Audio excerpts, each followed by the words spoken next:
mưa bà lá trong nuôi tới ê bà lá nên lụi chẳng mấy nè điên à bà lá nên lụi chẳng mạch đai cho mình chỉ mới niên ná tao bị chẳng mạch nâng thôi tay chứ tay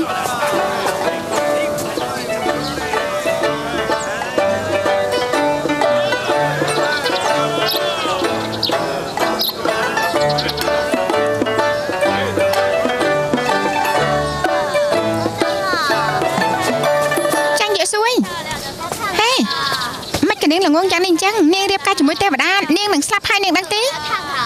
เปิดเทวดาสเรยเปิดเทวดาสเรยช่วยป่วยยืงพองเตอ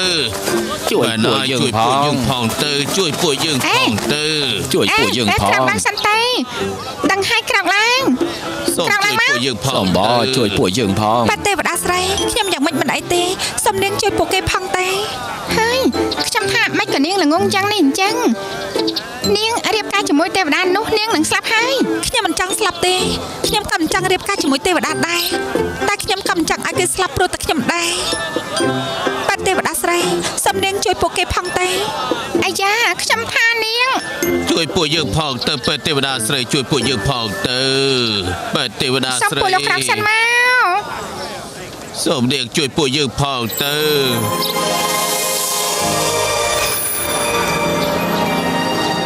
ป่วยยืงสัตย์ดำไปเนี่ยเนียงโยสวยเตโมรบกเกไม่กับปลายเธอเจียงจังเด้ปลายโดยปีมนเวงหายขยมตะเกียบป่วยเวทนี้หายไม่ก็มุกอักขระโดยมนเวงหายโดยปีมนจังวีvào haiปรำปีไทยมาđó haiมกระบะโยสวยการตลาดแต่โดยน้ำเป็นตีนเอ้ยโยสวยอาจจะใบใส่ได้ที่นี่ตายจะไม่ได้ฮะไม่ก็มุกโดยมนจังเรื่องนี้กันแต่จะบอกจะบ้านล้างให้เอ้ยให้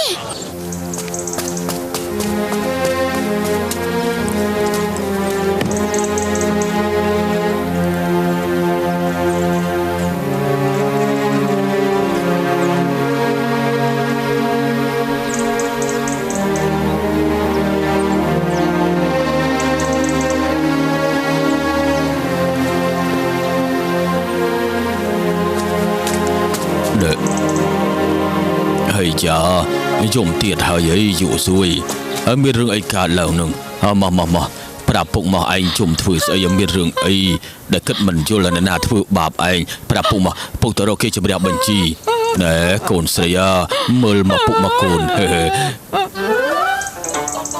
จมน่อยู่ซวยอยู่ซวยอยู่ซวยโอ้ยอยู่สวยชาวบ้านเถื่อนตะโกนอยู่สวยอยู่สวยฟังจังไอ้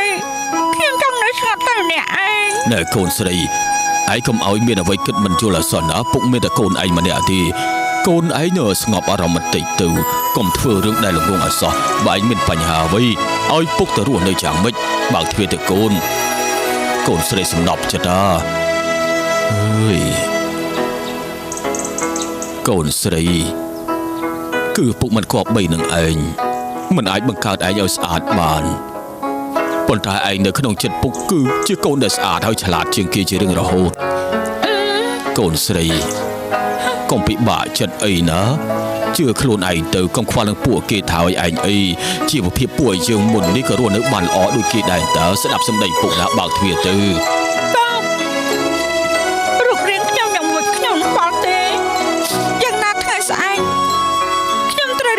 mới tê vào đá hơi thay cái khuyên là đá sai dùm ấp trong tuyệt đề nè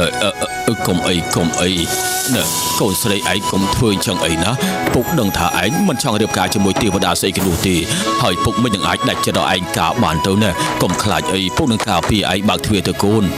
bạc thuê sân tớ chẳng cất tiền phục mình ấy được cả cho mối tiêu và đá đủ tì nè bộ dương rộng show bài cho mối kia từ con sẽ lấy nèให้จากโกนสรีไอ้ทั่วพวกนี้เพย์สลับเฮยไอ้ตกเจ็ดจ่อพวกประกาศจะร่มชูใบอ้อยคืนร่มชูใบอ้อยเกดันดังไอ้มุนเปลปรักไอ้มาดอลเป็นนู่ไอ้คือเจสไรดังบินพนัยเฮยเทวดาก็มันไอ้มาแต่ตัวไอ้บานได้พวกสกเจ็ดละเมื่อนึกพรมลิขิตเตยจ่อมันไอ้ตี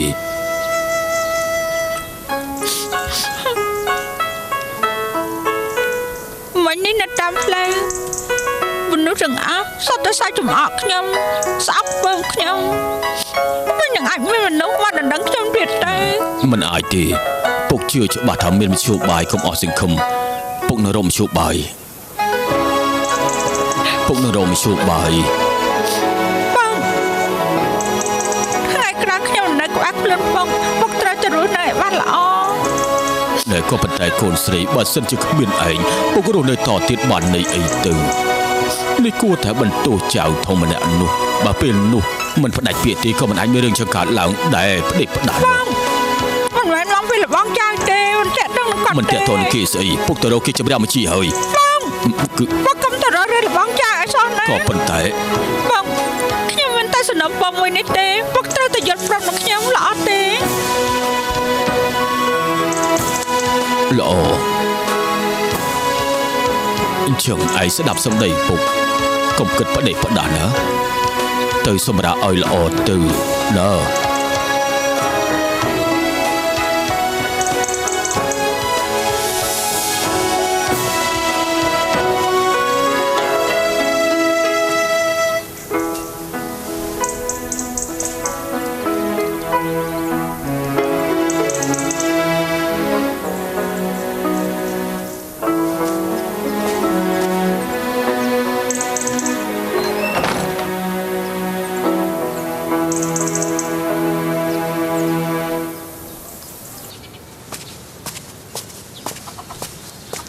លោកអ៊ំចាង គឺឯងទេអាចចង្រៃឯងមកធ្វើស្អី លោកអ៊ំចាងខ្ញុំមានការខ្ញុំចង់រកយកសួរ ឯងចង់រកយកសួរឯងនៅក្នុងវិហាររបស់លោកតាម្ចាស់ដីបាននិយាយអ្វីខ្លះឯងនិយាយច្បាស់លាស់ឲ្យតើចេញទៅ លោកអ៊ំចាងអ៊ំស្ដាប់ខ្ញុំសិន យើងត្រូវស្ដាប់ឯងនិយាយស្អីទៀតឯងចេញទៅឯងនៅតែដដែលឯងមិនទៅខ្ញុំវាយឯងណាខ្ញុំវាយឯងហើយ លោកអ៊ំចាងខ្ញុំសុំបងខ្ញុំពិតជាមានការចង់រកយកសួរមែន ឯងบอกខ្ញុំក៏គ្មានប្រយោជន៍ដែរឯងឆាប់ចេញទៅ លោក ភ្ អ៊ំ លាម ចាង ទៅ ខ្ញុំសុំបងខ្ញុំពិតជាមានការចង់រក ខ្ញុំ គេ ពិ មែ ត ន ជាវាយឯងមិនមើលឯងមិនទៅចេញភ្លាមទៅយើងមិនឲ្យឯងជួបជាមួយយូសួរ លោក យើ អ៊ំ ងទេ ចាងស្ដាប់ខ្ញុំសិន ប្ ទៅ រាប់ថាចេញទៅ លោកអ៊ំចាងខ្ញុំចង់រកយកសួរលោកអ៊ំចាងខ្ញុំ ឯងចេញទៅបើមិនចេញខ្ញុំវាយឯងស្លាប់ឥឡូវនោះ លោកអ៊ំចាង ចេញ ខ្ញុំ ទៅយើងវាយឯងចេញទៅប្រាប់ថាចេញទៅនឹងមិនចេញពីរបស់ផ្ទះយើងទៀត លោកអ៊ំចាងអ៊ំស្ដាប់ខ្ញុំសិនទៅលោកអ៊ំចាង ឯងនិយាយស្អីឯងនឹងមានមុខមកនិយាយស្អីទៀតចេញទៅ លោកអ៊ំចាងស្ដាប់ខ្ញុំសិនទៅ ឯងទៅប្រាប់ លោកអ៊ំចាងអ៊ំស្ដាប់ខ្ញុំសិនទៅ ទៀតយើងវាយឯងបំបាក់ជើង លោកអ៊ំចាង ចេញទៅហើយនឹងមិនទៅទៀតបើមិនទៅទៀតយើងវាយឯងថែមទៀតយើងប្រាប់ឯងឲ្យហើយចេញ លោកអ៊ំចាង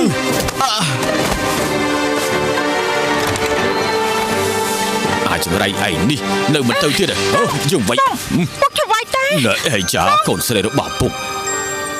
វាជាពេលអីទៅហើយនៅជួយនិយាយឲ្យវាទៀតអាចចង្រៃម្នាក់នេះគេប្រមាថដល់គ្រួសារយើងរករឿងក្នុងពេលដែលចិត្តភ្ជាប់ពាក្យនោះឯងនៅក្នុងបន្ទប់ទៅមិនចេញមកទេមិនជួយនិយាយវាទេយើងវាយ យកសួរមិនកំងរបស់នាង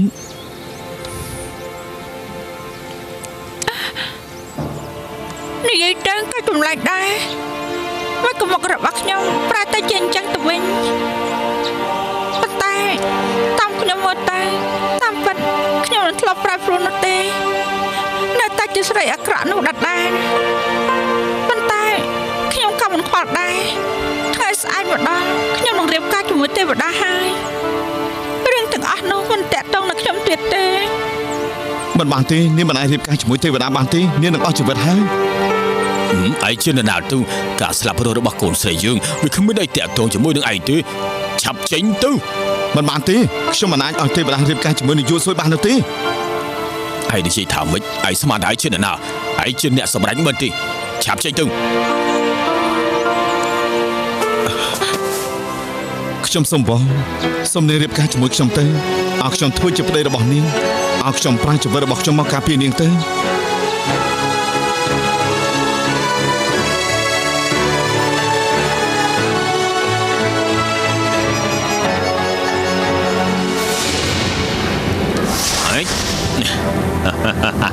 Ting ting ting ting ting លោកបង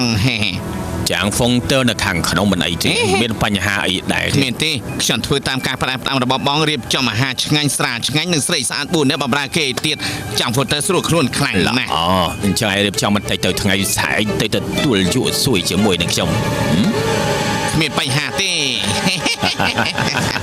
ចាំងហ្វូទ័រ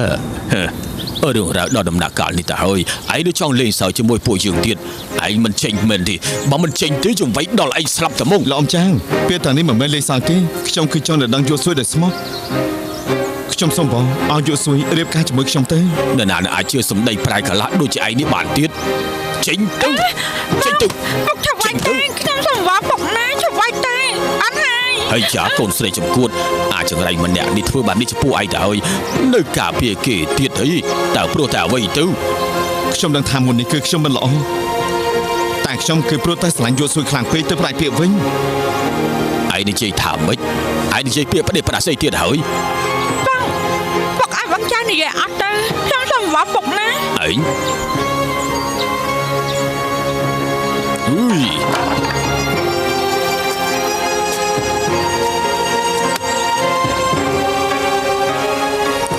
លោកអ៊ំចាងខ្ញុំ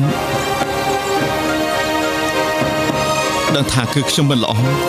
មុននេះខ្ញុំយល់ថាខ្ញុំមិនសមនឹងយក់សួយខ្ញុំចេះតែយល់ថាខ្ញុំក្រហើយល្ងងទៀតយក់សួយសមនឹងឲ្យមនុស្សដែលល្អជាងនេះម្នាក់ទៀតមកស្រឡាញ់គេ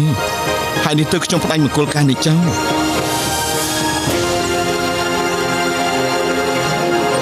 យក់សួយមុននេះខ្ញុំនិយាយពាក្យដែលធ្វើឲ្យនាងឈឺចាប់សុទ្ធតែខ្ញុំកុហកនាងទាំងអស់ ក៏ហក់ខ្ញុំវិញ មែនហើយខ្ញុំកុហកនាងទាំងអស់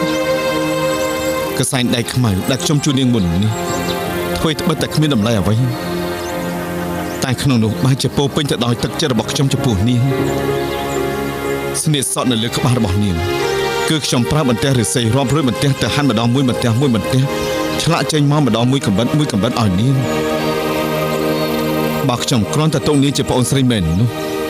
ខ្ញុំចាំបាច់ចំណាយកម្លាំងចិត្តច្រើនយ៉ាងនេះលួងឲ្យនាងសម្បានចិត្តធ្វើស្អីទៅនៅមានទៀតខ្ញុំចាំបាច់យកប្រាក់ដែលខ្ញុំរកបានច្រើនយ៉ាងនេះយកទៅទិញស្បែកជើងប៉ាផ្កាឲ្យនាងធ្វើស្អីទៅ លបងចាង តាមពិតគឺអញ្ចឹងសោះឯងចាំបាច់និយាយចំពោះមុខលោកតាលោកយាយម្ចាស់ដីថាឯងចំពោះយុសួយកូនខ្ញុំមានតែមនុស្សចេតនាបងប្អូននោះ លោកអ៊ំចាងនោះគឺព្រោះតែអ៊ំបង្ខំឲ្យខ្ញុំស្បត់ខ្ញុំបង្ខំចិត្តទៅនិយាយកុហកលោកតាលោកយាយម្ចាស់ដីហើយនឹងអ្នកទាំងអស់គ្នា